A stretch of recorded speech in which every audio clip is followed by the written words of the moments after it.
Hey everybody, it's Jonathan Scroggs with the YouTube channel, The Modern Day MacGyver. I had some requests for fall tune-ups for small engines, like blowers, weed eaters, things like that.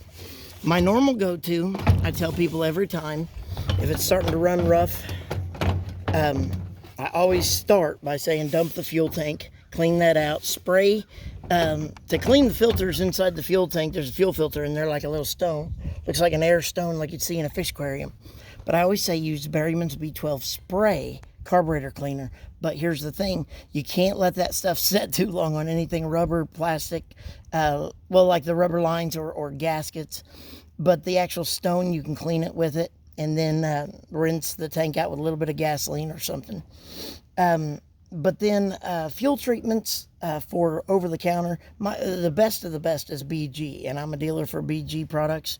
44K, amazing. There's nothing better. You cannot get your hands on anything better than BG products, and that's why I became a dealer for BG, so that I could have it for my own repairs.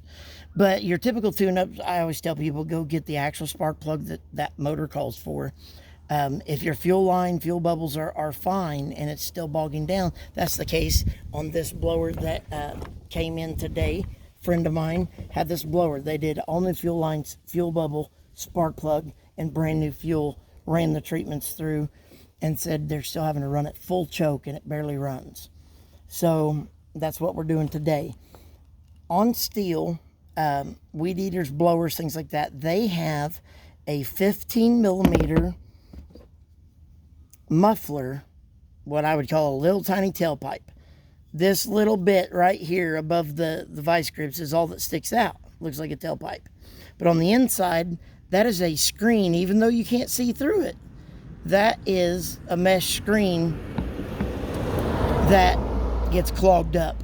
Now, a lot of people say cut it off and put it back in, but I worry about back pressure. A lot of engines need that balanced back pressure. So for my fix today, I just grabbed the closest wire brush. Any wire brush will work, where you can actually push the wire pieces down through the screen to slowly, I don't know if you can see it or not, but to slowly open up that gunk. Berryman's B12 spray works great to soak it in, but then use a wire brush to poke through every bit of the holes in the screen. When you throw that back through, then it's going to run perfect. It's going to be flawless, because you got to have good airflow in, so a good air filter, clean air filter. But if you don't have the good flow out on these small engines, they will clog every time, and that's what's going on here. It was clogged solid whenever I pulled it out. You couldn't see any daylight through it at all.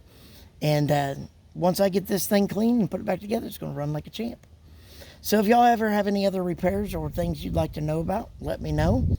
I am not sponsored, so when I tell y'all about products that work, they are really the ones that I've found that work the best. It's not that I'm being paid by anybody to say that. So I just love helping people out. So anyway, for your fall tune-up, don't forget to clean the filter on the inside of the muffler that most people don't even know about. Y'all have a blessed day. Go spread some love.